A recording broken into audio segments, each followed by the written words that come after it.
video. Why can't I get that? No. I'm gonna redo that. Hey everyone, Krissy here with 2 Sheep, 1 Wheat, and today's video is an overview and a review on Nidavellir. Let's get to it. Okay, so in Nidavellir, it is a 2 to 5 player game, and I am also playing with, oh, I don't have it, Thingvellir, which is the expansion for this game, and it adds this neat little area right here, and this is a camp, and it just gives you extra cards to choose from. So there is a little bit to this game, so I'm gonna go over, let's go over the player area first and see what that consists of. So we have these gems right here. For a 2-player game, you are going to pick the 4 and the 5, you're going to flip them over because they're blank, and you're just going to give them out to the people randomly. Now basically what these gems are for is for bidding purposes. If there is a tie, the person with the highest gem would go first. And then you are given these basic tokens right here. These are your coins and basically what you're going to be betting on. Now, I'll go over kind of how betting works and what this 0 token is for. So I'm not even going to check to see what these are. So basically you would put your tokens like that, and then you would take your last 2 coins and you put them in your money bag. So what you're doing is you're trying to look to see what cards you want, which cards you think will benefit you for the end of the game. So the person who bets the highest number will go first at drawing the cards, and the person with the lowest would obviously go last, and then any person, whenever there is a tie, say both people chose the 5 and there is a tie, so like I said earlier, you decide that based off of your gems right here, whoever has the highest. Now if there is a tie, these tokens right here means that to make things a little bit fair, you're just going to go ahead and swap the gems in case there is another tie, and then the other player would get a chance at going first and getting the card that they would like. So another one that I wanted to talk about is this 0 here. So let's just go ahead and put, I'm going to choose the 4 and the 5, and I'm going to place those ones down here in the money bag. We'll go ahead and just flip these ones. This person got a 4, so it is higher. So they would go ahead and they would pick the card that they would like the most first. Now, 1 cup, 2 cups, 3 cups, that is how you're going. So you are betting, and you are taking it from this laughing goblin over here, the card first. Now, because we're second player, we get to pick the second card. But also, this means that we're going to be swapping some coins here. So we're going to go ahead and flip the tokens that we have, the tokens that we have in our money bag. We're going to add them up. So this would be a total of 9. So what you're going to do is you're going to go to the bank over here. I'm not even sure what they call this here, but you're going to go ahead and you're going to take the 9 token, and you're going to get rid of your highest one. Now the highest one, this one, because it's a different color, you're just going to go ahead and put that back in the box. I'm just going to throw it to the side because my box isn't open. So, and then these ones would just get returned back like that. And if you were, say, getting rid of this 9, then it would go back to the pile over here. And that is kind of how you get higher number tokens so that you can win more bets. So once that is the first one, as you can see, it pretty much corresponds with here too. So you know exactly which one you're betting on. This one is the laughing goblin, and, or maybe that's the dancing goblin, and this is the laughing dragon, and this one's the dancing horse. I don't know, some funny ones. Anyway, you would basically just continue going and picking your cards. So once one person takes a card, let's say this person took this blue card. Maybe I will just move everything over here so we can keep it going. So you'd basically put it, well, I guess we can put it like that. We'll put it like that. This card would get discarded and not put back, because once the deck is gone, that is the end of the first round, which would be the end of the age. So that is how one round goes. It seems pretty easy. You're just collecting your cards. So now once all the cards have gone, then you would refill each of them with 3 more cards. Now you're getting 3 cards because this is only set for a 2-player game. Now another option, the highest bidder, we'll go back to this first one here and say this highest bidder here, because of the expansion, they would actually be able to go into the camp and pick a different card if they chose not to pick one from the taverns over here. So let's just go ahead and pretend, and let's say that this was brand new game again. This person went to go grab one of these cards here. Let's just go ahead and grab these ones. This one right here, these cards are special cards, and they would just go over here to this side, and you would be able to figure out what to do with these ones once the first round, this first age is completed. You're probably going to end up with a couple of cards over here. So once that card is gone, it doesn't get replenished again until the end of the 3 taverns have gone through. So once your round is done, then this would get flipped over again with round 1 cards. Once you go into the phase 2, even though that there are these 1 cards here, these ones would actually all get picked up and then replaced with the second age cards over there. Now you're probably wondering why. What is the point to this? So there are 5 different colors of these cards. So let's go ahead with that one. We'll go ahead and pick, what other cards are we missing? Purple, green, blue, orange. Missing orange. So once you make a row, and these rows are all the same. Now you could have some other cards. Now whenever you get double cards, then you place them like this, and they should all really line up like that so that you can clearly tell which is which. So you can have as many rows as you want. Let's even just say that we have these 3 extra blue cards. So once you place a card and it triggers a complete line, that means that your benefit for doing that is gaining a hero. Now there are a bunch of different choices in heroes, and they would be on these nice little displays right here. Now there are a whole bunch of different types of heroes. I can go through a couple with you. You basically just get to pick some.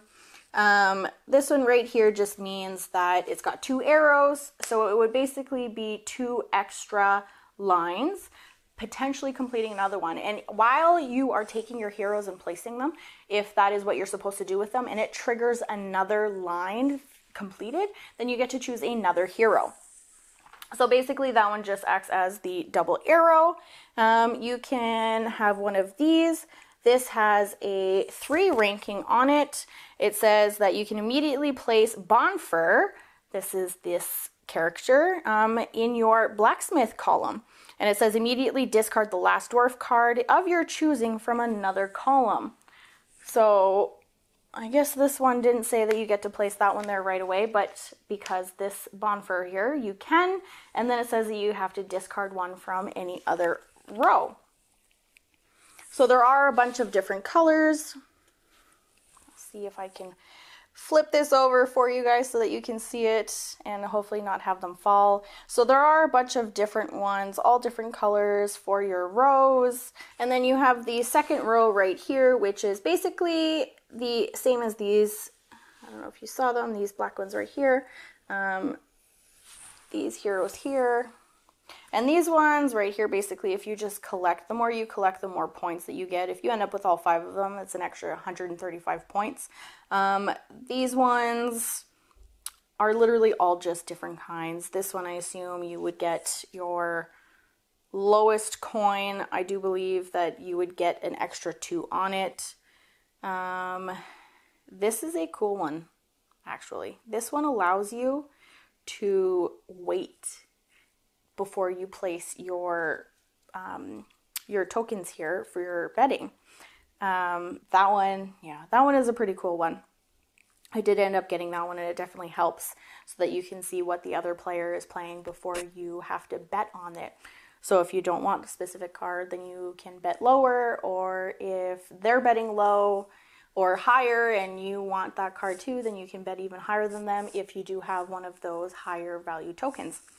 So there again, there's just, of course I knew that was going to happen. They are all different kinds of benefits on any of these hero cards. You're probably going to be looking them up for a while because there are so many of them. There's so many different symbols. So there's those. Now, oh, I forgot one. So now that's basically how you would play. Now let's just say that you're at the end of the first age here. All the cards are gone. You collected some of these. What you're doing is you're basically figuring out who is king in each division. So who is ranking the highest, who has the most. That's when these ones come into play. You can place them there and just see who is ranking in them. So you want to see who is ranking in these different divisions, because you actually, at the end of the first age, you're getting a benefit based off of that. These are distinction cards, and based on however many that you're ranking in, if you're the highest one, then you would gain the benefit and these cards. And these all mean different things. This one right here means that you would change this one into the forever gold gem, and you would always win in a tie. I do believe this one will upgrade +5. This one right here allows you to gain this one. I would kick butt with this army here.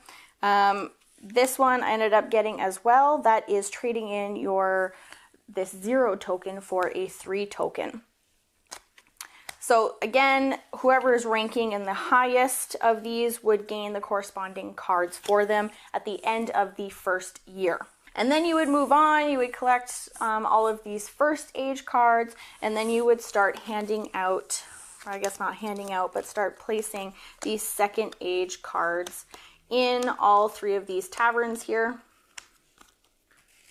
Just like this. And then you would pretty much continue on as if you were still going through the first age. You would go in through the second age, and then once all of the cards have gone, then that is time to end the game and calculate your points. Now, there is an app for this game, and it definitely comes in handy because there is a lot of calculating. Now, each one of these cards all score differently. So these green ones and these purple ones score based on where they are in this row right here.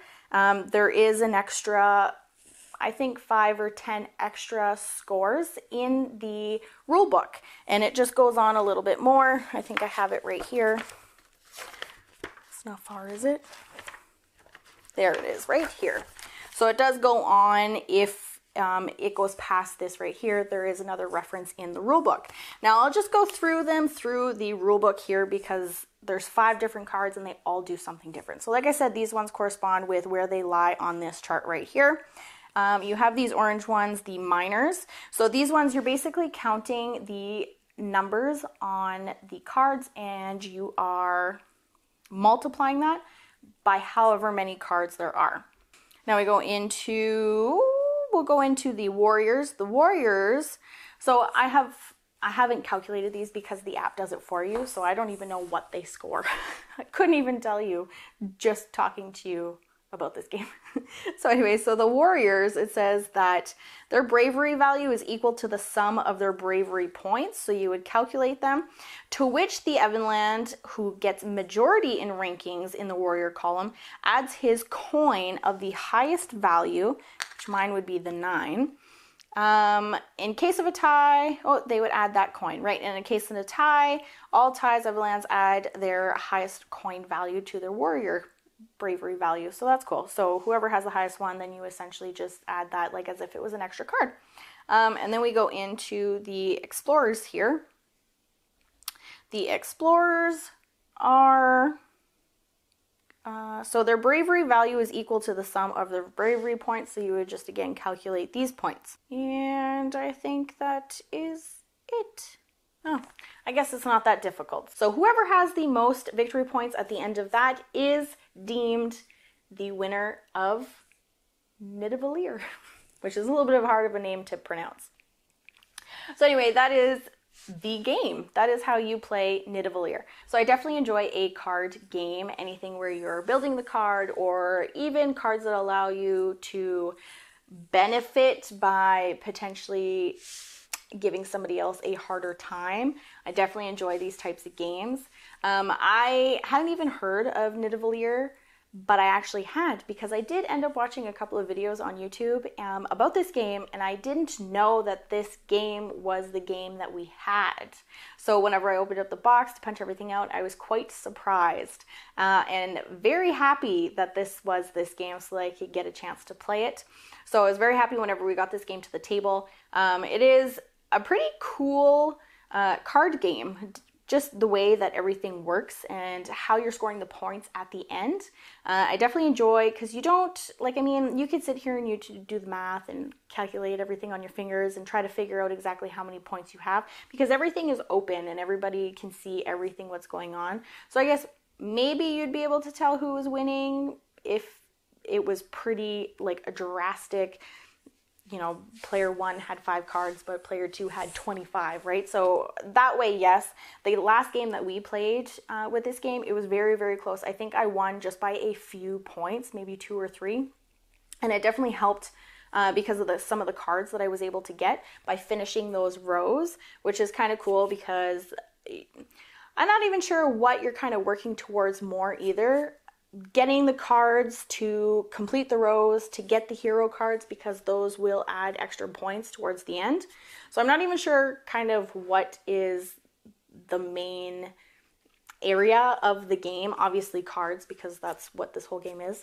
But it definitely triggers a couple of things, and it's definitely neat to see how everything is working together. I also really enjoyed the expansion for the camp over here, because these cards, there's an actual little reference card that you can get, and it has all the names and everything that they do on there, because again, with the first age and the second age, there is a crap ton of different cards in there who do different things, right? Like, I don't even know what that means. I don't know what many of these cards mean, because there are just so many of them, and the book does a really good job at letting you know all the different cards in there and letting you know what they are and what they do.